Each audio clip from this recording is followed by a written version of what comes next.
Welcome to the Overcome Podcast.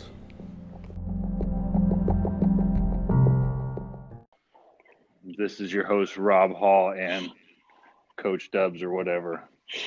All right. Yeah, shut up. You suck at the intros. All right. Three, two, one. What's going on, guys? This is Rob Hall here, and I got my friend, Coach Dubs, Justin Dubs. What's up, guys? And we're going to start this Overcome Podcast here. This is going to be our first episode. And we have a couple things we're going to go over here. There's going to be some random stuff, really. I got a couple questions that some people asked here. So we'll go over these things here. We'll shoot some shit with each other. Kind of do a little catching up here. Yeah, absolutely. Good. So I'm sure there's a good handful of people that probably don't know that we hang out and how we've actually met. You remember the first time meeting me? Yeah, I want to say it was at the that meet. Where was it? Corpus Christi, was it? The Southern Strength, not Southern Strength. No. Yeah, I met way before that. What was that meet called? I don't remember, but I was back spotting you. That was for it was the Corpus Christi meet.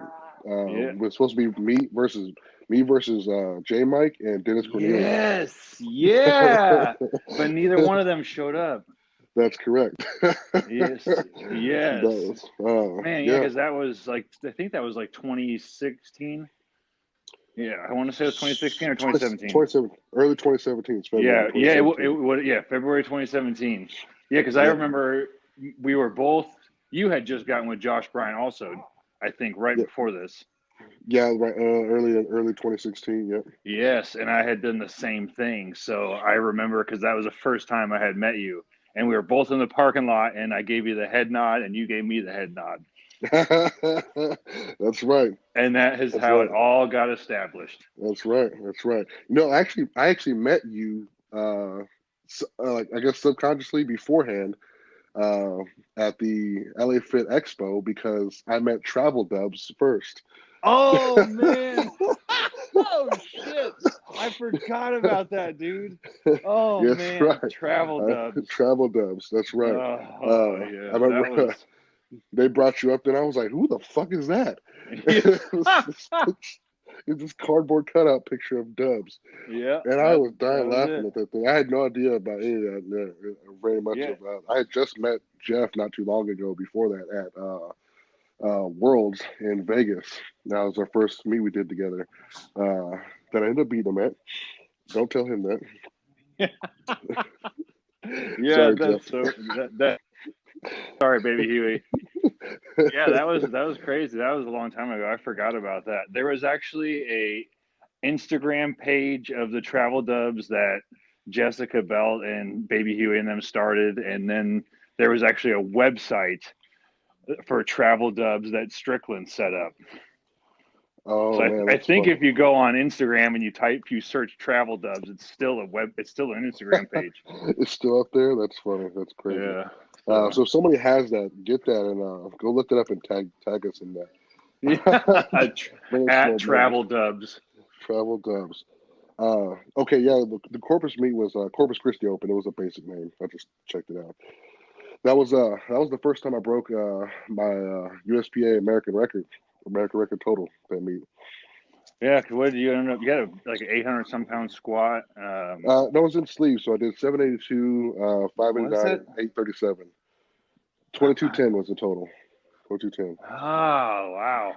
Yeah. I forgot all about that. I just remember. I know there's this one picture I always see of you squatting, and I'm back spotting you. Yep. And that was a super fun meet for me, and I made a couple of adjustments. I missed my first attempt at 600 that meet. I think because that was your third. You attempted on your third attempt. It was a super long pause, but I should have been ready for that. Got a little out of the groove for me for that, and couldn't lock it out. Always prepare for the long pause. I know, and I changed my deadlift. I went. I think it opened up at like 788 or something like that, and then jumped to my second at 837. Oh yeah, because I remember your jumps were huge, and I couldn't. Yeah. That's like one of the first times I had seen someone jump that big too. I was like, holy shit. Yeah, cause you never know what you're gonna get with me here. Because I remember I was like, let me just take my opener, and then I'll make the adjustments afterwards.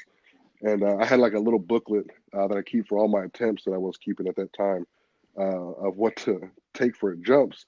And I was like, after I missed the 600 bench, I was like, you know what? I need to do this and this to make sure I get the total I need. So I changed my second attempt to do 837, and I left my opener where it was at. and even a couple of years ago, someone doing 837 was just absolutely crazy. And man, dude, you were hitting weights that very few were hitting. Yeah, it was a solid meet.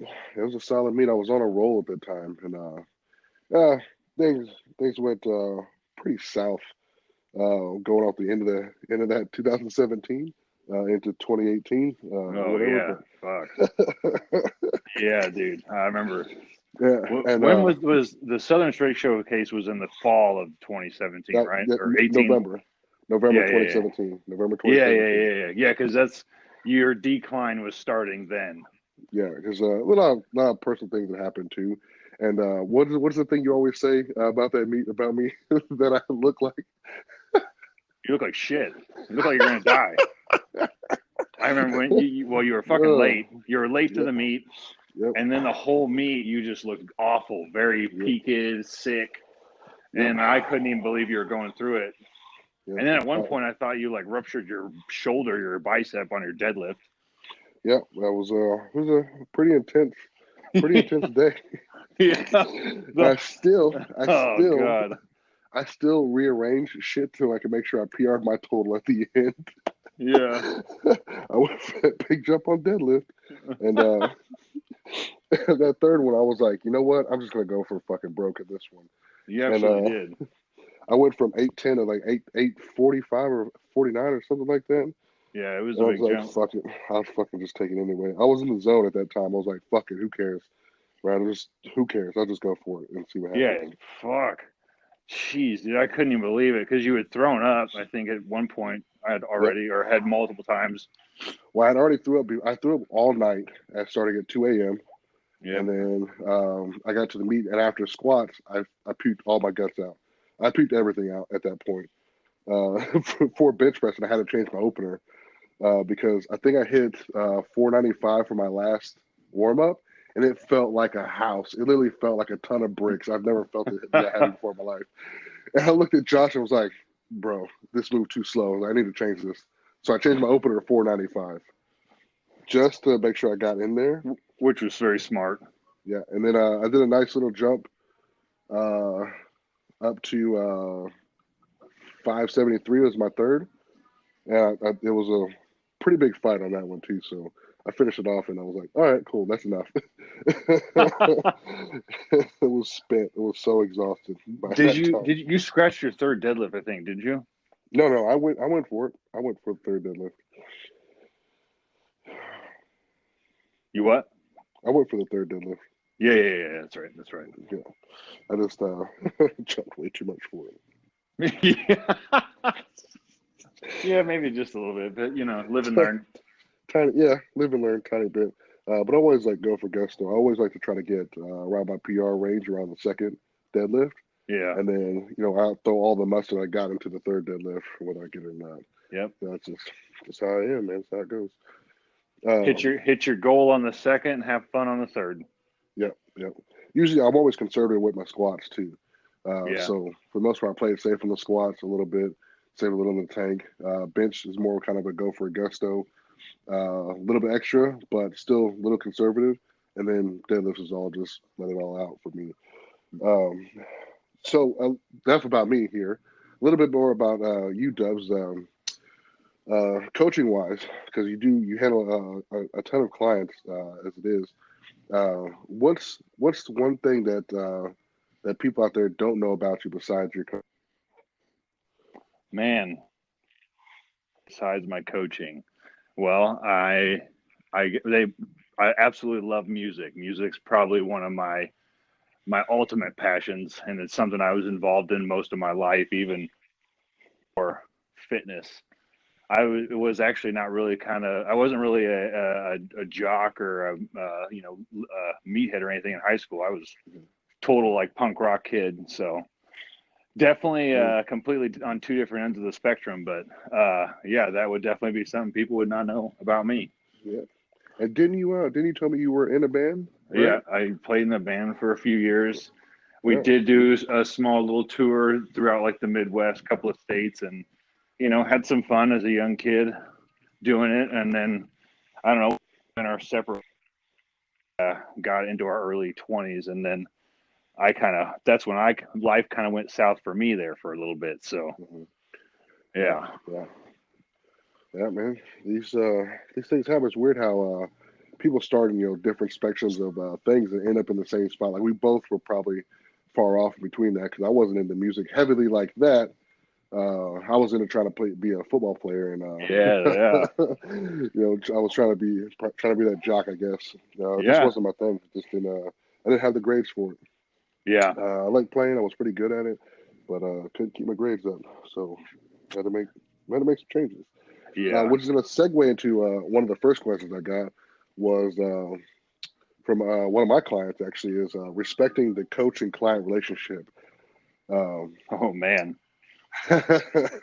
Now, this could probably go pretty long, but we'll try to keep it short in this deal. But at least for me, one of the main things, especially when I was taking my cert for ISSA, was that you don't sleep with your clients. Like, yeah, that's a huge no. Like huge they said it. They made it so clear that they said it twice in the same paragraph. Not have relationships with your clients. Now, sometimes these things work out, granted, for you, but for the most part, these do not work out how you want them to work out.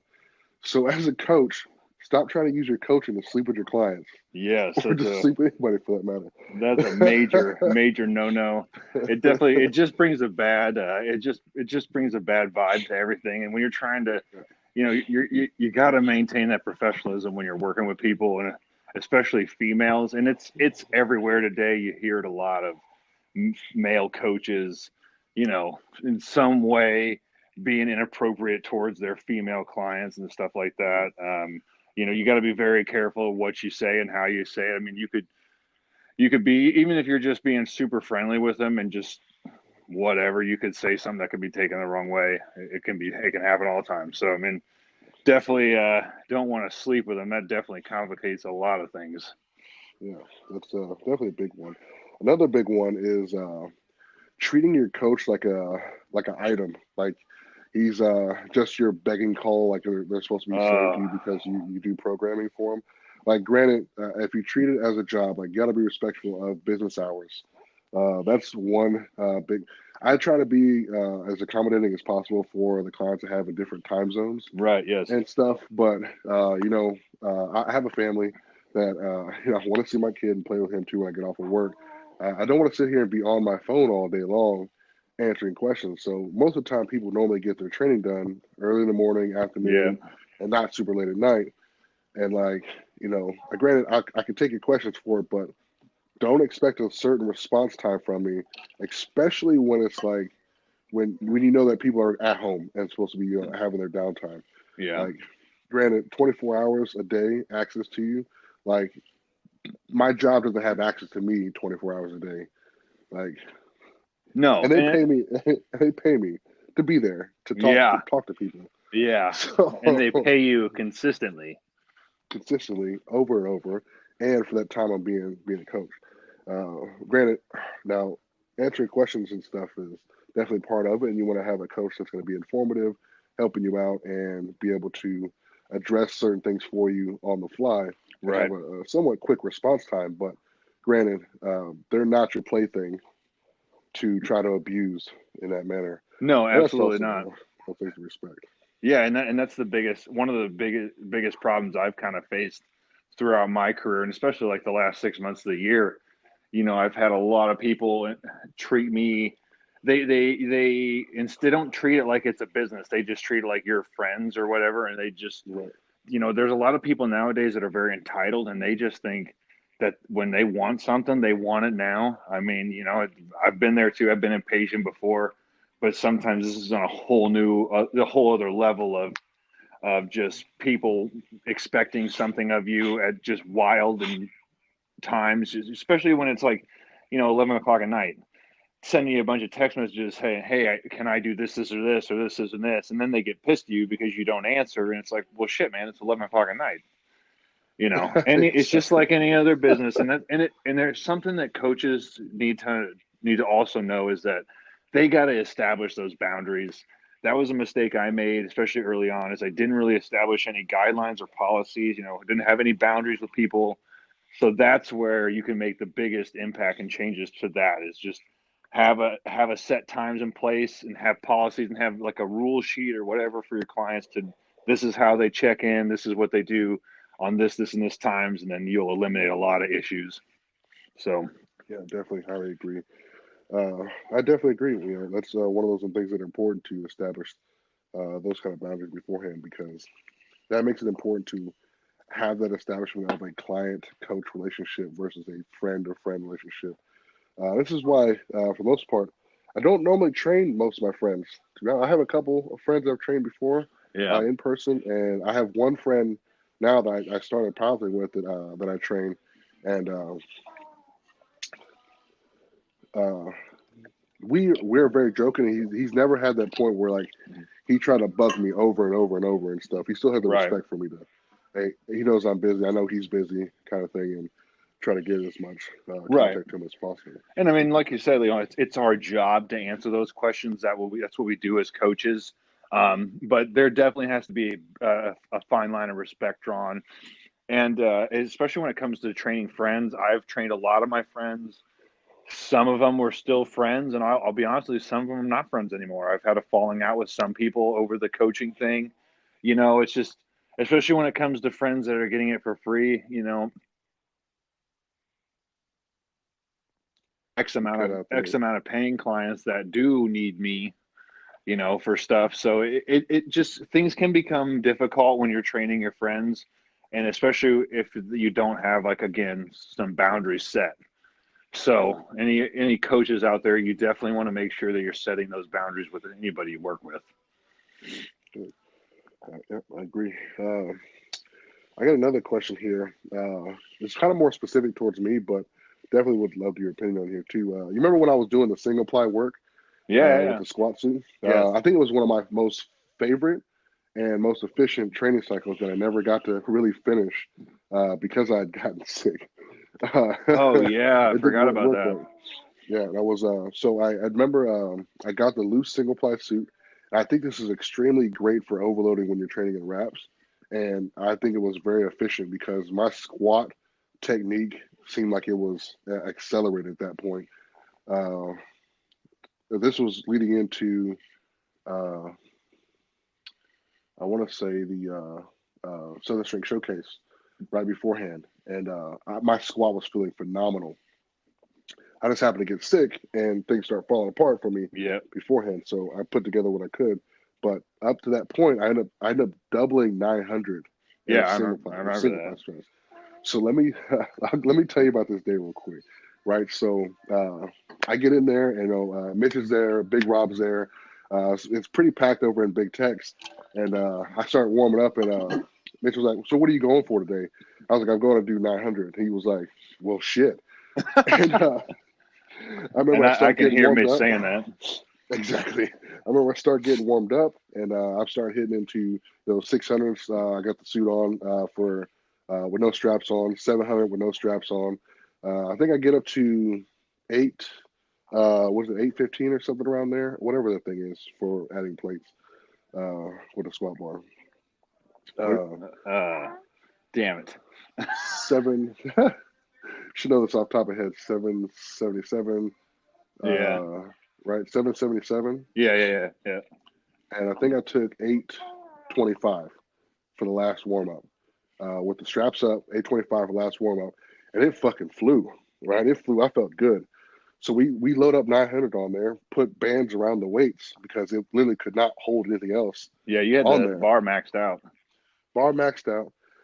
in the ER rack, no safety straps, nothing. So I literally was like, I had no fear whatsoever of that lift. Right, I was like, this is about to happen. I'm about to nail this shit. I felt so good. Right, Mitch gets me wrapped up. Right, I unrack it, and I could feel all of 900 pounds crushing me. It was such a big difference between the 825, 850 range. Just the 54 pounds, 900. It feels so much different. well, So yeah, especially when you're that high in the weights already. You know, it's a much different 50-pound jump for you when it's 450 to 500 versus 850 yeah, to 900. it was exhilarating to say the least. I unracked. I felt stable unracked. It just felt it felt like 900 pounds. Yeah, well, of And course. I unracked it and took my 3 steps, and it was not enough. I didn't get enough spacing in my foot. Right, I was like, oh shit. So I inched out another step, and I was like, damn, I took 4 steps. That's way too many. I've already fucked this up. And then I was like, all right, fuck it, here we go. I had Big Rob spot me. I think I had like 2 spotters on each side. So 4 spotters total on sides, right? And I take that squat down, and it felt so good. My abs were all tight. I was shaking a little bit, and then as soon as I hit the bottom, I jetted straight back up, and I was like, "Holy shit, that was great!" Right? So I was like, "Whoo!" And I felt I shallow repped it. Right? I felt like I didn't get deep enough. So so I fucking muttered out. I was like, "I'm gonna take one more," and like everybody stopped and looked at each other. I was like, "What the fuck did he just say?" One more. I could hear the One more. deadening silence after because everyone was like, "Yeah." And I was like, I need to take one more. I muttered it real quick. I took a deep breath. And I fucking took it again. I was only supposed to do one. I took it again, and it fucking shot back up again. It was it was more shallow than the first one, but I figured I needed the extra volume since I shallow repped it. And I got done with that. I Yeah. never felt so alive in my life. Need extra volume. Oh my! I felt so good after that deal. It was probably one of my favorite lifts I've done so far. That's just one of those pivotal moments in your training that you hit a really big lift. I mean, even though it was in like a suit, that still takes a lot of skill. So that's in its own right there, and then hitting it for 2 is even more impressive. Like, come on, great! It's amazing, and of course you're going to get a huge rush from it. 900 pounds is a lot of weight.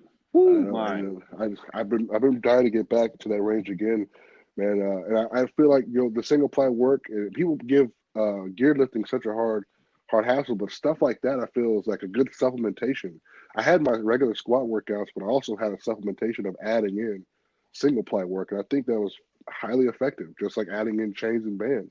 Yeah, I think that's something that some people should try. Now, as far as like bench suits and shit go, probably not so much or deadlift suits, even that for that. But a squat suit, I feel like, is definitely one of those things that you could add into your training, and it would definitely be very effective. I think more people should probably try it. Yeah, absolutely. And it's again, like I was saying, when you're using suits and stuff like that, or any type of gear, it takes skill to use it. So, I know there's a lot of people who knock using squat suits or stuff like that, and but again, like I said, it takes skill, and there are some benefits for it from overload training. And I know for a long time there, when I strained my groin, I used power briefs to continue squatting. It gave me enough pressure and enough support in the bottom of the hole that I didn't continue to put any pressure on my groin. So, there are a lot of benefits to using it. Yeah, people give it shit all the time, and you just gotta try it. Just like trying wraps. Like if you try it, you might actually like it. Like you just want to go with the flow of like saying, "Oh, this sucks. I'm never gonna try it because somebody else said it." That you put yourself in a hole and put yourself in a box, and I don't think that's very effective. So no, there's all kinds of. I mean, as much as I am very a simplistic guy when it comes to programming and just keeping it to the simplest tools, that is using stuff like that is a tool in your toolbox that you can explore. And I think anybody in your lifting career, you should try everything. Just experience everything that comes with strength sports. Yeah, definitely. I highly agree. It's really intuitive to try as many things as you can.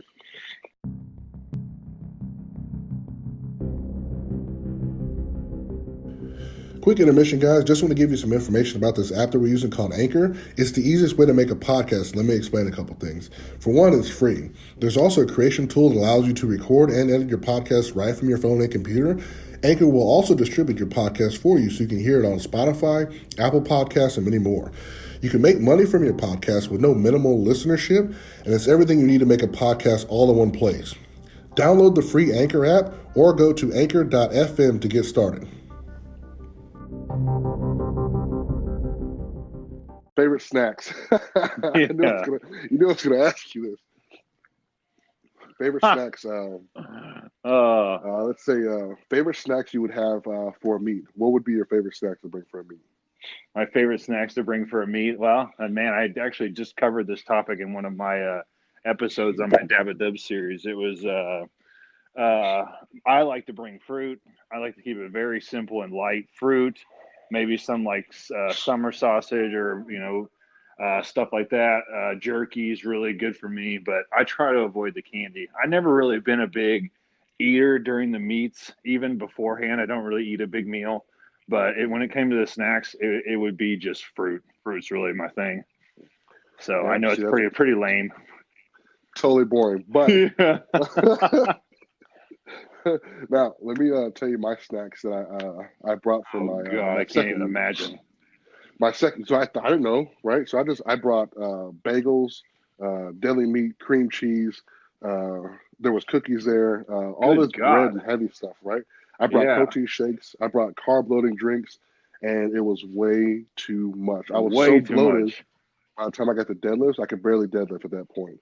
So moving forward, the better I got at it, right? By the time I got to Worlds, I didn't eat whatsoever. I ate a piece of an apple, right? I ate a piece of an apple. I could not eat breakfast. I was so excited. Now, that's how I know I'm feeling alive and I'm feeling good, is I don't feel like eating. I'm just too excited. You're ready to rock and roll. Yep. So normally by the time, what's easy for me to eat are stuff like bananas and granola bars. Yep. Stuff like Oak Valley granola bars. Those are really easy to eat. Or like muffins. Muffins are really, really easy to eat. Yeah. Stuff like that. It's light on the gut. Yeah. Stuff that doesn't require too much chewing seems to be very efficient to me. And bananas seems to be really efficient because you really don't have to chew banana at that point. You could just smush it and then swallow it and boom. It's there for you. And so boom. Pretty simple. But nowadays I try to bring like gummy bears or gummy worms. And then my fruit drinks. I still don't really eat very much during the meet. Those are the stack meets. Yeah. But besides that, if you're not having a meet, what are your favorite snacks outside of meet where you don't have any pressure? Oh man, my favorite snacks outside of a meet. Well, there's these. Oh gosh, you're gonna laugh. There's these gluten-free licorice candies that are. God. Oh, they are an absolute delight. I don't believe you. I know. It's hey, but they're organic even. Oh my god. Oh my god, we're done here. I know I'm pathetic. But no, my big like vice there for a long time was Sour Patch Kids. That was my like go-to candy, or these like Starburst, the mini chewables, unwraps. Okay, yeah, okay. That man, that would be like my go-to there. But so any like Hostess snacks, anything like that? Oh no, man, dude. You know what? Actually, I'll say this: when I was in prison, my favorite snack was either the honey bun, which is a Hostess product, or these Salitas. They're like these salsa tortilla chips. Oh, okay. Oh my gosh. Okay. Okay, at least we got something good there. We got something good. The honey buns, though, who my! And I'll tell you what, if you look at the ingredients label on the honey bun, somebody, if you're listening to this, next time you're in a gas station, grab a honey bun and look at the ingredients on it. There are probably like 50 to 100 ingredients on that label. This is true. I've seen it and I don't care. Oh, gross. I know. Oh man, I can't imagine. Why is there so much stuff for a honey bun? Why? I'm like, dang, there's like almost 100 ingredients in here, and Yeah, they can't all be good for you. for two things, bread and icing. Like, what Yeah, else could you put in there? I know, man. Oh my It's like god. a science project. Oh my god. So, my go-to candy would be peanut M&Ms. Like, if there's any chance I'm craving any kind of sugar, it's peanut M&Ms. And I justify this because there's peanuts in it, so there's protein. I get a little bit of protein, a little bit of chocolate and sugar. Oh, come I on. swear. I'm like, if I'm all good on my diet, I'm like, look, if I have a bag of peanut M&Ms, this is okay because it has protein in it. I swear. I swear. I swear. Well, I mean, Oh, at least you're getting oh. something good from it Yeah, besides the exactly. sugar. Yeah, But exactly. man, really though, like sugar from candy and all that stuff. Oh, that stuff's so bad for you. Oh my God. Okay, mom. I know I'm lame. I'm so lame. Uh, let's see. My favorite. I used to eat Twinkies a ton. Like now, being a fat kid eating Twinkies, like you people can pick on you. But let me tell you how I used to make bulking shakes with Twinkies. I'd put ice cream cones, Twinkies into a protein shake, and then fucking use that for a high calorie bulking drink while I was playing football because I just didn't have time to eat. I could But get down with I that. mean, I just throw them in there, boom, extra calories. I always justify, hey, I need the extra calories. I'm a big guy. I always say, even when I was Man, little, smaller, I would say I need more calories because those are I'm the a big worst calories. guy. I know, but they're effective. I do like to make my protein smoothies with my coconut ice cream. It's really good. Yeah, my favorite ice cream would be um, Ben and Jerry's the Tonight Dough, which has got cookie dough and brownie pieces and shit in it. Oh, dude, I It's know the oh, cookie dough so good. brownie. Yeah, yeah, Oh, but yeah, I so get the good. dairy free version. Oh my God. I know. Disgusting. I'm so lame. Dairy free. I'm that Speaking of dairy dairy free, free, gluten free guy. I don't even. Which is funny. I used to back when I was hitting big totals and stuff like that. I was slamming down whole milk all the time, but I felt miserable all the Yeah. time. And now that I don't even drink whole milk anymore. I drink lactose free or 2%, and I feel tons better now. Go figure. And I'm way heavier now, and I feel way better than I was Oh, before, absolutely. Yeah. which is funny. That kind of, even though I still eat a good amount of junk now, Yeah. I don't eat as much heavy junk as I was back then. Well, I feel great and not miserable. it does make a big difference. I know even like with me when I started cutting out a lot of the bullshit I was eating, like a ton of the processed stuff, it helped. It leaned me out a lot. It made me feel a lot better. That's for damn sure. So I mean, eating too much sugar is gonna definitely mess you up, especially processed sugar. A bunch of crap. What? uh, a lot of people probably don't know this about you, but you used to be 275 and compete 275, right? Yes. Yes, I was a big boy before I moved down to Texas. I you would fluctuate between 265, 275 ish. The highest I've been was 282. Whew, Um, that's a big boy. yeah, I was definitely big. And I wasn't like super ripped, but I wasn't also fat or anything. I was definitely just puffy, just bloated. I Um, didn't believe you at all because I've only known you as the ripped Dubs. yeah, Like I've only yeah, known you as like shredded Dubs. yeah. And I seen that picture of you as heavy. I was like, what in the hell? You basically look like BJ Whitehead to me. I was like, what? Why are Yeah, you so big? You were huge. I That's just know, just super. big. And I'm telling you, then, like I was eating a ton of fast food then, and I was eating a lot of ice cream and just shit. And I mean, it helped keep me big, but I wasn't like, I didn't like my image. I didn't like feeling fluffy or like anything like that. I did want to be lean and ripped. I didn't want to be shitty looking. But I got you. I don't know. I don't feel it too I honestly, one of the main reasons why I stopped eating as much dairy and shit is because my gut got so messed up, and I would much. constantly have stomach problems from it. So I had to be very careful what I was eating. Yeah. So it's same. When I had those stomach issues, I gave up dairy. I quit eating eggs for a little while. Yeah, I stick to main basic stuff till I kind of got it re-regulated. Yeah. And I get to eat eggs now, and which is great. I'm pretty much back to normal at that point. And I'll tell anybody out there, if you're looking to really like get lean or get ripped, the easiest way to do it is to switch up to doing like a carnivore diet or even being on a plant-based type of diet, because you're going to minimal ingredients and you're getting a lot of the nutrients and stuff your body needs. Because when you start adding in a ton of chemicals and shit, but just a bunch of junk your body doesn't want to have in it, that's when you get a lot of bloating and puffiness. And for a lot of you people out there that have a lot of bad acne, if you would just take out if you're someone who eats a lot of sugar or you eat a lot of dairy, take one of those out, and I guarantee you your face will start clearing up or your acne will start clearing up. It's because your body's getting something it does not want. And a lot of times it's dairy or sugar. So, just a helpful tip. And I thought this episode wouldn't be that informative.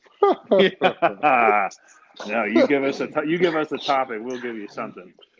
Yeah, even if because I like the way this is going to roll out, because this isn't going to just be. We're just having some casual conversation. Yeah, man, that's all it needs to be. And how we normally talk to each other, and then also throw in some helpful tips as well too. Yes. And it's not some boring, just straight informational channel where you're like, okay, here, if you do this, this, and this, you'll get this result here, blah, blah, blah. Do it this way because it's the perfect way to do it. Yeah, and that's the thing too, man.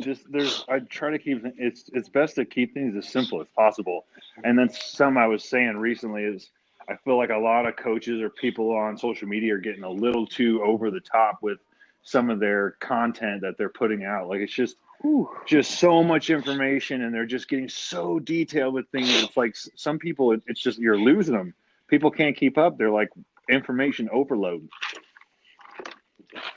Yeah, definitely. And this is why, like, on my page, it's not a bunch of instructional videos, because how many more instructional videos can you make?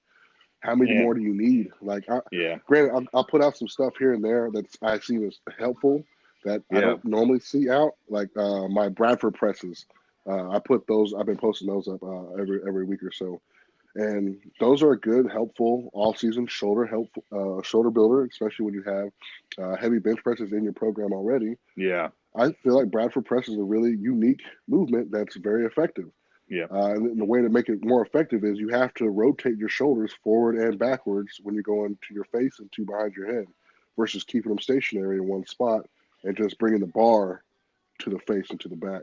You have to move your elbows forward and your elbows back, and you maximize the muscle potential growth out of that. Yeah. And I feel like it's working. I feel like I've gotten pretty wide, and my shoulders have gotten pretty sturdy. A lot more stable when I do my bench press. I posted my bench press today. I did 480 for a set of 5 pauses. Yeah, that was good. Flat back, and I feel like no leg drive, really. Not much from it. But from what I saw, there wasn't. Those presses, they felt the most solid they've felt in years. And my shoulders feel really solid now. So they seem to be doing pretty good. You've been doing, since you got hurt, you've been doing a lot more to take care of those smaller areas, the areas that get neglected in the past. Taking care of your rotators and your shoulder health, having healthy knees and hips. So all stuff people need to be paying attention to, and it's all stuff I see a lot of people neglect. Yeah, so it's good that your shoulders are feeling that way, because you're going to have a really big bench that's coming up in 2020. Oh yeah, it's definitely coming. Long overdue, and I'm gonna be super healthy in 2020. I'm going through physical therapy stuff for everything still too. So everything is just gonna be in order. It's gonna take time and not rush it. I know where I'm at. I know where I can be. There's a lot of people that feel they need to keep trying to reestablish themselves to be ahead of me. Yeah. But that's fine. You can chase my shadow. Yeah. But that's not where I'm about to be when I get done landing. So have fun with all that. You're looking at the bigger picture. Bigger picture. Bigger picture. Something BJ Whitehead told me once was it's a marathon, not a sprint. So, there's a lot of guys out there that they're trying to sprint to the top because they just want to beat somebody so bad. Yeah. But you're doing it right, man. Slow and steady wins the race. And speaking of BJ, I remember meeting BJ at the push-pull meet over in Houston, or was it Dallas? It was at the Branch Warren for hardcore powerlifting. Oh, yeah. That was the meet I beat Josh McKinnis in. Oh yeah. First time. I remember I talked to BJ and stuff. He was super cool, man. I've been a fan of BJ's and stuff since he was with Animal and stuff. Man, yeah. He hit that first 2K total and shit, and one of those texts lifted. Hey man, I want to be like that guy. I know. I remember we got to chit chatting and stuff like that. We've been friends ever since, and that was in 2015. No, yeah, no. Yeah, probably would have been 2015. Yeah. 2015, summer 2015, and it was great because we stayed good friends. And that following year and stuff like that, I was like, basically knocking off my bucket list. My last deal was to try to get to lift in the cage, and I had asked him, and he was super cool about it. It was like, hey, probably not, because they have certain things lined up. And I had remembered Brian Moss had sent my information over to Animal saying, hey, I saw your profile and saw one of your goals was to lift into the cage, blah, blah, blah. He basically noticed that and was like, hey, you got this unique look. I want to send this information over. Do you mind if I send it over to Animal Universal? I was like, sure, go ahead, man. Yeah, never heard back from him since after that. And his note was like in my filtered folder, so I almost missed it. And I was like, okay, I'm not gonna be able to make it. I'll just try to get a plane ticket for next year. Try to go see it. That's one of my things. I want to go to the cage. And Eric Schwartz hit me up the week before. Eric's Arnold, great. Man, I lost my shit. I lost it, man. I was at work. He messaged me. I was like, I can't believe he messaged me. And the reason why, which is why I feel like Pounce has been so great to me, is that every opportunity that's presented itself, I've taken full advantage of. Right. Now, this is, I'm not saying this is like great or anything, but Derek Kendall was supposed to do that lifting spot there. He ended up getting hurt. And when he got hurt, they needed to fill that spot. And then Eric contacted me. And nice. I didn't know how I was going to get there, but I managed to make it out there and have my little deal. And I feel like I've been super grateful. These little opportunities that keep presenting themselves in powerlifting that lead me to somewhere else. And it's been great. It's been your stepping stones, man. I do a lot of stuff with it. You really are a big face in powerlifting, though. So I mean, that's definitely something that's been pretty amazing to see, especially knowing you for as long as I have, and to seeing you come from the very beginning to now you're being with Animal Pack and all this other stuff that's going on. Don't make me blush. You make me blush. Stop it. Oh, yeah. Before we get too far off track here, you want to take another funny question or a serious question? Let's take a serious question. Serious wise, let's see. Improving grip strength, favorite exercises, and why? Man, honest, you know what? One of my favorite tools to use, and I think this one triumphs anything really, is the what do you call them? The fat grip things. Oh. Not the ones, not the fat grips that go like on the bar. The ones where you squeeze them. The gripper things. Yeah, the straight gripper. I'm trying to think. I know what you're talking about. Yeah, they'll be like 150-pound one, 200-pound one, 250-pound one. Those right there, like especially when I tore my bicep, those help me get my grip strength back the fastest. And I have never, once in my lifting career, ever lost a deadlift to grip, ever. Wow. So, and I see people that lose deadlifts to grip all the time. And anytime I've had someone ask me what to do, I tell them to use those. It helps if you do like static holds with them or reps with it, whatever. It's going to make a difference because you can really work on that the part where your pinky strength, grip strength with your pinky. Now caveat to that, because you know me, I've never dropped a deadlift ever. You never have, no. And I've never done those. I mean, I've used a couple before, but I never had them used consistently. You know what I used to do before I got into powerlifting, so I could work my forearms, was to do. The gym I had a hand grip machine that you could plate load it. Yes. You could plate load it. Yeah. I would do that for my forearm strength, forearm muscles. Dude. And it was also working my grip strength, but I would also do my individual fingers. I would do pinkies and ring finger. I would do middle finger, and I would do index finger I would do these separately. So I'd do my hands full. I would do these fingers separately in 3, and I would work those in my Yeah. forearms to death all the time. Every week I would do that every week because I wanted to make sure I got all my weak points, all my muscle groups I could hit every week. I wasn't in doing powerlifting stuff. I was just doing that as grip strength. Yeah. And I was going to say, when you brought up that question, that's one of the first things I thought about was that machine, because when I was in New York, we were visiting New York, and we went to a gym, and it was in Buffalo, I believe. And man, dude, they had one of them, and I used the hell out of it while I was there, dude. Because they're one of my favorite grip ones to use too. Because when I was in high school, that was the one machine we had that I felt built my forearms up the most as well. So yes, I think that's a great go-to one. And you don't see them hardly ever anymore. Exactly. So they're very rare. Besides, doing those forearm rollers with the weights too. Those are good ones. Yeah. But now that I've already had that established grip strength in here, one of my powerlifting off-season movements I like to do now is farmer's carries for grip strength.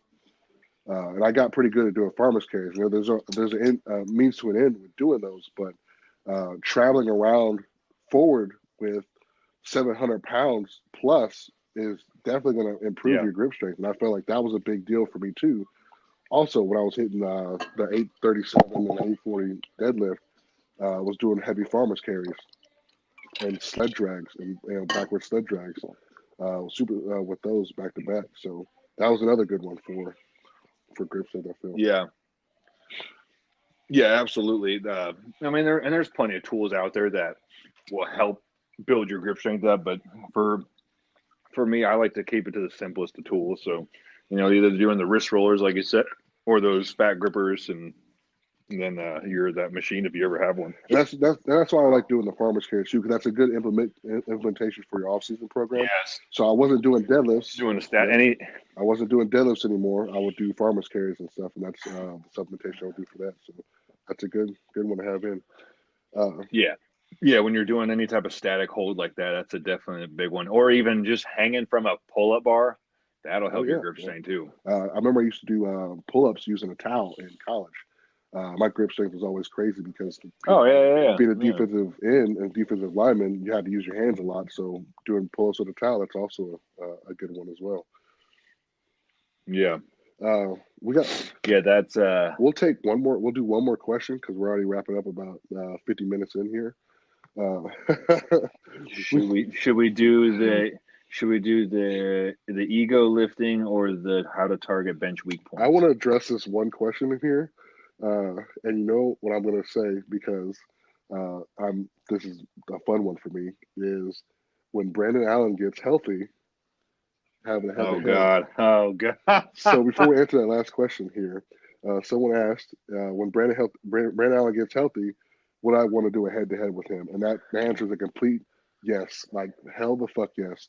Me and Brandon Allen have gone back and forth. Yeah, that's going to be a badass one, dude. Since I've met him, me and him have clicked. Yeah. We've gotten off, and we've gone back and forth with each other here. And sometimes he's healthy, sometimes I'm not. Sometimes I'm healthy, sometimes he's not. Yeah. So I definitely would love to do a head-to-head with Brandon, with both of us being healthy. That would be a lot of fun. Just because he's so much fun to be around, and I would love to have that kind of competition in the meet. Yeah, I'm definitely looking forward to finally meeting him and having some fun as well. I know seeing him and you go head-to-head would be quite the spectacle. And also the shit leading up to it, I'm sure you guys would be having a lot of fun going back and forth. Oh my God! Leading up to whatever event. He's got some video work and stuff to do. That's all fine and dandy, but I know how to bring the heat in other ways. Yeah. But he's definitely gonna have to get that ass up in here eventually. It's coming. He's had it coming for a long time. Yeah, dude. That is definitely something I'm looking forward to. What question do you want to take? Real quick, we answer ego lifting. As someone asked in here, ego lifting. My thoughts on ego lifting. I think I think if you're someone who's on a program or if you're getting ready for a meet, ego lifting is just the biggest no-no you can do. I mean, going off program and trying to just hit some big lift to kind of stroke your pride or whatever is usually not smart. You know, if you're not really following anything and you're just having fun in the gym, sure, whatever. You want to fucking boost yourself up and go try to hit a big lift, go for it. But if you're on a program and you got a plan in place, ego lifting, there is no place for that here. Yeah. Save that for the bro session. Yeah. And even before I got in the powerlifting here too, there wasn't very many ego sessions that I would have. We usually get to a point where it's basically just testing out or trying to maximize all the muscle that we've used throughout the whole training session, and getting to a point where we literally hit failure and we can't continue to go with a certain lift. So that's why I know, hey, this is a stopping point for me. I missed a couple lifts, like deadlifts. I never missed a squat, but I've squatted until I've pretty much almost passed out. Those are great. Brutal. I remember we did a bench press thing where I ended up doing 220 pounds for 614 reps, I believe it was. 614 or 618 or something like 600 plus reps of 225 pounds. This bench press, doing this pyramid up and down, right? It took a little while to doing it with a partner, but doing 225 is easy. That's endurance weight for me. That's not really an ego thing. That was definitely worked. My chest was sore for over a week and a half, which was great. But you get to a point where you're trying to showboat in front of the other big guy in the gym or your friends that are there. Not cool. Yeah, it's not cool. It's very dumb. No, it's totally lame. Big risk and there's no reward for it. And even with the meet, there's big risk here for it, but the reward is the big total at the end. That's all justifiable, and whatever unstable mental health that people have doing meets like that thing. But doing it in the gym, you got a coach that you're hiring for it, and then you tell him, hey, I did all the lifts, but secretly you've been going behind his back to fucking go way over your numbers, and you shit. Yeah, man, what the hell? And then you shit the bed at the meet. Did that do you any good to lift all that shit and ego lift and go off your program? And there's been times where people try to, hey, do this here. And I'm like, I'm not doing that. That's not on my program. I'll do this, and it's within reason of what I'm doing, but I'm not doing that. I'm not gonna do it. And there's been plenty of times people can testify this in here. Well, they're all having fun. I'm like, nope, I'm not doing it. You remember when I went to do with you with that seminar with Ed Cohen, and I did my own little deadlift workout over there on the side. Everybody's over there hitting PRs and shit. And you remember somebody trying to do too much, being a showboat, got hurt, tore a bicep. Exactly. I, on the other hand, stuck to my program, did my lift, had a great day. You stick to your shit, stick to your guns, man. You don't want to go showing off in front of people you'll never even talk to in 5 more minutes. It's just weird to me. Yeah, no, and that's the thing too. And I had a client that was just like that. He had a program, and I swear he never did it. Anytime he'd post a video, it would be with him maxing out, or it'd be him with a slingshot on. And I'm thinking to myself, that's not what we had programmed. Exactly. But he was always in a commercial gym when he did it, and because he was just showing off for everybody there. And in the end, those guys you're not cool, man. You're not cool. So lame. You want to follow these guys that you see on social media, and it's some of these guys have great genetics where they can do this stuff, but they're not susceptible to injuries. That shit happens to them too. And you see it happen. It's man, if you just sort of stuck to your damn deal, man, you've been fine. You wouldn't be hurt right now. Right. Nope. And that's the thing too. Ego lifting does open up the window to get hurt big time. You're running a risk to fuck yourself up when you start doing more ego lifting. Yeah, big time. And besides that here, let's segue into the end of this deal here. We'll save some other stuff for later and do another deal. That's a good little intro episode here. You got to know a little bit more about me and Dubs here. A little behind the scenes, some good information here, some good joking stuff that we hit as well, which you can probably expect some more of. We'll probably end up having some guests on eventually that are on, but we'll go through this stuff here in a couple episodes and see how this plays out. My next deal here for me was probably going to be the cage. Probably gonna do something. We'll be there. Something a little different this year here. Not Not going to say what it is just yet, but it's going to be a little. Oh yeah, huh? It's going to be amazing. It'll be with me involved, it's definitely going to be amazing. Man, everybody's gonna love it. Yeah, it should be good. Should be a good little deal that we're doing here. We'll get another episode recorded. We'll take some more questions. So if you guys have other topics that you want us to go over here too as well, keep your questions coming. We'll hit those questions too, and we'll start having some other stuff as well that we'll go over here. Some more in-depth things about some stuff we've been thinking about here. So a pleasure talking to you, Dubs. It was great catching up here with you again. I'm sure I'll talk to you here the next couple days. Time. So until next time here, stay out of bees, brother. All right. Later.